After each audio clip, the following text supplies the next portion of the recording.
Hi, this is Ty Lewis with Educationally Speaking Center for Learning, where we are offering every child a future and hope. Welcome to this series of Educationally Speaking conversations to engage, empower, and equip you so that you can give your child access to the curriculum.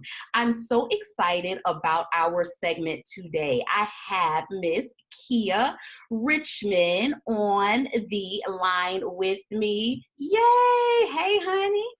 How are Hey, you? I'm doing good. I How are need you you, today? I'm good. I need you to be more excited than that. So, Yay! so, so my viewers Yay! will be excited.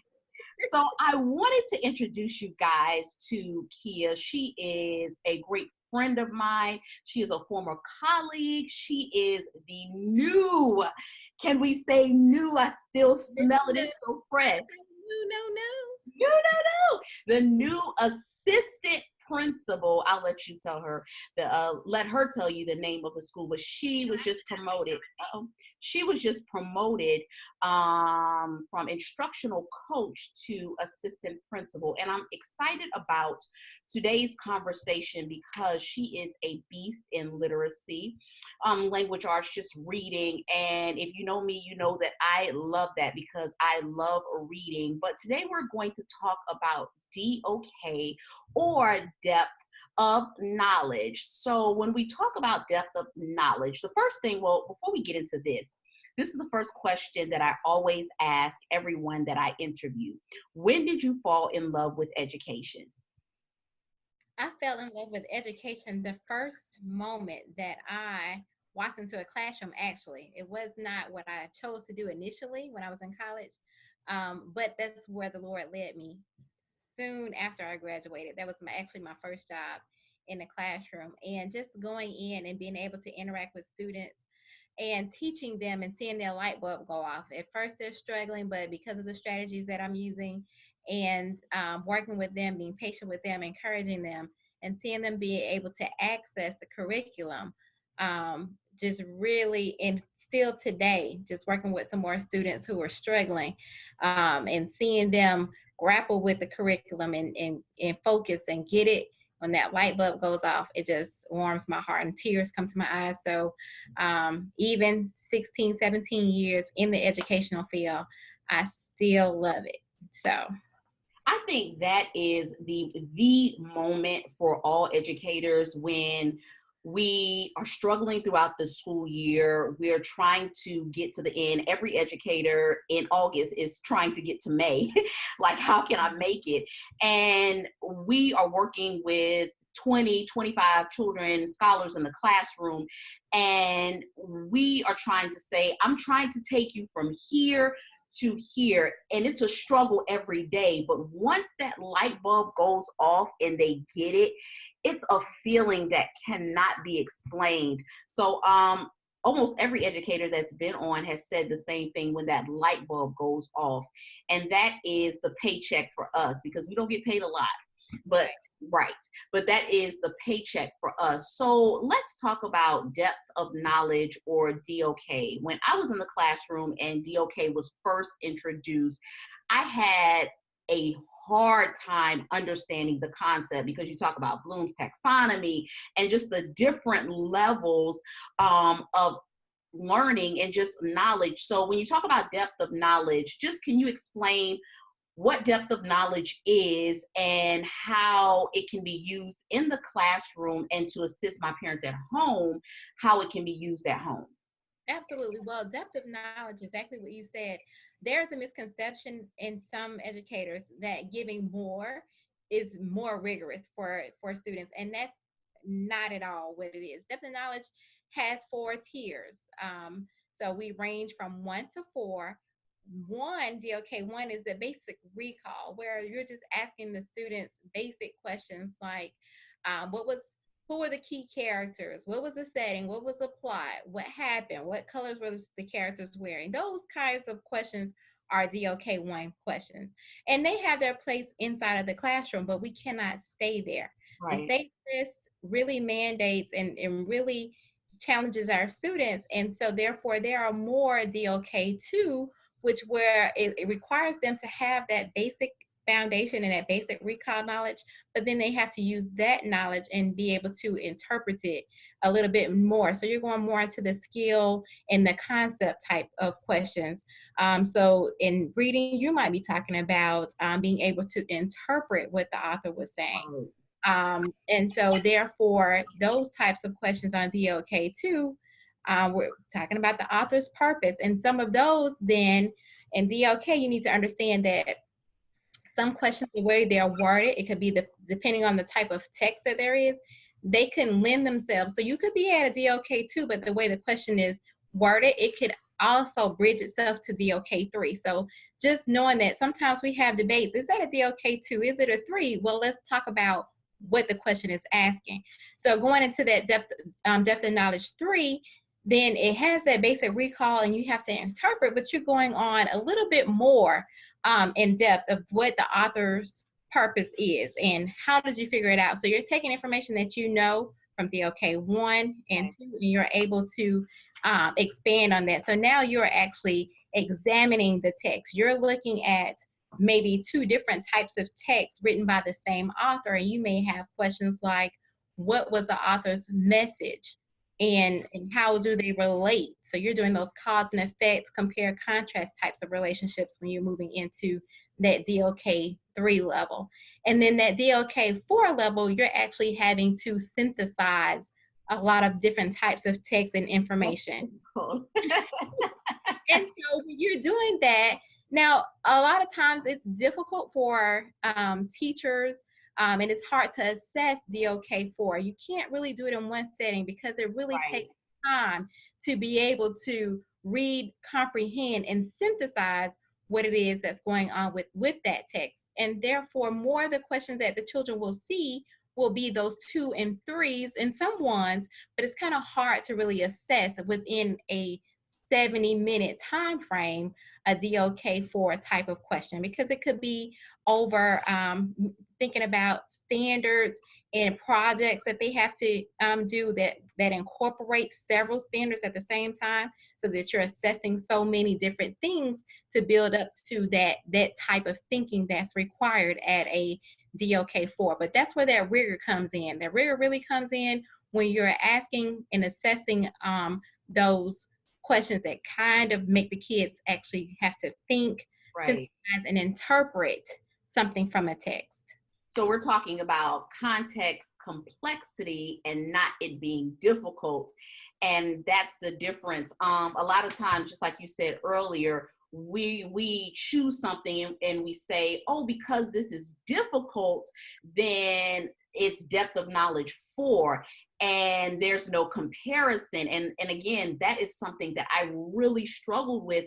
Like, well, the children can't process this information. They're going to have a hard time. This is a higher, level thinking question, but no, it's not that. It's about the complexity and not being difficult. So when you walk into a classroom and a teacher is teaching and depth of knowledge is just compared, well, you'll see it a lot on assessments. So, but if the teachers wanted to prepare their students in the classroom or even at home, what could parents do in order to assist their children? A lot of the strategies that I give, especially with parents who are having difficulty with their children in comprehension, I tell them to chunk the text, read a page at a time, and ask questions throughout the text. But a lot of times, because of the way that we were brought up in the school system, the simple questions were the questions that we had. We didn't have to go deeper.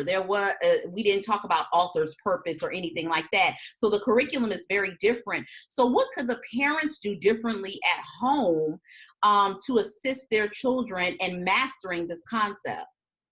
Well, that's a really good question. And what I like, though, is that we're having this conversation because it means that there are parents who are actually taking the time to work with their students and they want to know how to effectively help their students. So one thing that a parent can do is, yes, still ask them those basic questions, but then you want to take them a little bit further. You want to ask them, okay, so what do you think the theme was in this particular text? And have them to support their answer with the text, going back into the text. We always want our students to go back into the text and be able to defend their answer. And speaking of defend, another way to take the text deeper is to ask the students to build an argument based on a piece of the text, and then have them to support their argument with the text, not just what they think they know or something that they've learned in the past, because we want to get away from them using that. Yes, of course, we know that their background knowledge is important to bring in what they're learning in the school system, but more than that, they need to be able to read a text, comprehend the text, and be able to go put themselves in the text and be able to, okay, go ahead. I'm sorry. I like what you said and talking about defending the text, because it allows for the parents to give that certain time for the child to not just orally give the answer, but make them write across the curriculum. So we can take the text, informational text, and have them answer, have the parent ask questions, and then have the child answer, go back to the text, but then write it out. Because we know on the Georgia Milestones Assessment, if those of you who are listening and you're in Georgia, there is a written piece. So children have to explain, especially when they're working with paired text and they're comparing and they're contrasting the text. They're looking at two texts. I have four. They're looking they're looking at two texts, and they have to go back and forth into both texts, answer questions, and write about and writing and compare both texts. So that's very good. Okay, you can continue. And I was going to say also to that, you can ask them, because part of the standards has them to talk about it from different points of view, from a character within the text. And so therefore the kids need to understand who's speaking. Is it the author? Is it whoever the main character is? But taking it from that point of view, and they could actually have to rewrite the story from a different point of view. So if we're talking about Three Little Pigs, and there are several interpretations now of the three little pigs, but instead of taking it from the pig's perspective, now they're asking you to write from the wolves' perspective. And so in order to do that, and the reason that this makes this a DOK3 task is because the students need to understand what is really going on in the text. How were the pigs feeling? How was the wolf feeling? And then having to use those emotions and details from the text in order to draft that from a different perspective. So these types of tasks that the children are giving is really pushing them to have to be able to identify what it is that the text is saying, whatever the task is, being able to identify the author's purpose and being able to defend it and able to interpret it as well. And so those are the types of things and questions that we need to be asking our students. And it could be something whereas you're cooking dinner and you have your child at the table, just really having them to grapple with the text. Because if they can do those things, then you know that one, they really understood what the text was telling them, and then they're really able to go deeper into it, that they have a full understanding of whatever that text was about. So a lot of children struggle with this. And what advice would you give to parents that say, my child is a struggling reader, so I'm already dealing with that. But now you're talking about depth of knowledge. I have to go beyond basic recall and go deeper. What advice would you give parents? What would you say to them to assist them in this process, and even assist their child in processing, how to access the curriculum, access the text and be able to answer these questions on that DOK 2 or 3 level? Well, first I would say call Ty, Educationally Speaking. Boom.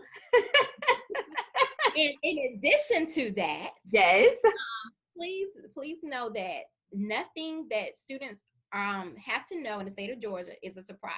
Right. So you can access the curriculum and the standards by simply visiting www.georgia.org. Let me stop you right there. Yes. They don't even have to do that, because if Okay. they are subscribed to my blog at educationallyspeaking.blog, I've already done that for them by grade level and listed the standards, math and reading, under every grade level. So that's all they have to do. Okay, go Amazing. Wonderful. ahead. So once you go and join the blog and you click on that specific grade level, there is free material that Georgia DOE has put out there where you can easily look to see how the passages are structured, Mm-hmm. what kinds of questions that the students will see on the test, and you can work with them on that. Now, if your child has not brought home any examples of what they would see when you look on the DOE, then I would take it to another step and have a conversation with their teacher to Right. find out what is it that the teacher is doing in the classroom to prepare them for these types of tests. There is no just sit and read and take this comprehension question. The teacher has to do more than just that. The teacher has to show them by modeling what it is that a structured constructed response looks like. Going through the rubrics are also there as well. So you can see what the expectations are, and then just have your child sit and practice with you, even if you have to be the teacher at home. But at least you know what it is that's required of your child. But I would definitely talk to Ty, visit all of her blogs, talk to your teacher, talk to your child about his or her understanding of what's expected of them. And then that way you're working together to make sure that your child will be successful on the Georgia milestones. And what we're saying just essentially is that you have everything that you need. So I know sometimes parents get frustrated, and I get it, and you don't know how to work with your child. But again, subscribe to the blog, because the same sample questions that Kia talked about, they're on my blog as well. So the links from 3rd through 8th grade are already there for you. All you have to do is print it off. And that can be something that you do every night with your child for 10 to 15 minutes. And you can use one passage and do one passage a week. And so again, you're modeling and you're practicing, and as always, I'm always available for consultations, to assist you through the process. But there are no excuses, because the help is there. And just like he has said, talk with your child's teacher, because you want to develop that village concept so that your child can be successful. We all want your child to win, and we all want your child to have access to the curriculum. So yes, make sure you subscribe. So I would like to thank you, Kia. Congrats again on your new promotion. I'm very, very proud of you. To the parents who are watching this segment, please go to www.educationallyspeaking.blog for more information. I'm going to actually do a blog on depth of knowledge and attach this movie or this series to the blog so that you'll have it in one area. And I am going to attach the sample assessments to the blog as well. So I appreciate it. I just want to help you again so that you can win. Thank you so much for always supporting Educationally Speaking Center for Learning. Follow us on social media at Educationally Speaking on Facebook and Instagram. Visit our website, educationallyspeaking.net, our YouTube channel, Educationally Speaking Center for Learning. And we just put out a magazine. So a magazine will go out quarterly. So I am so excited about that. I'm trying to just empower you in every area so that you will feel like someone is running with you alongside this journey. Again, thank you so much for your support. Have a winning day.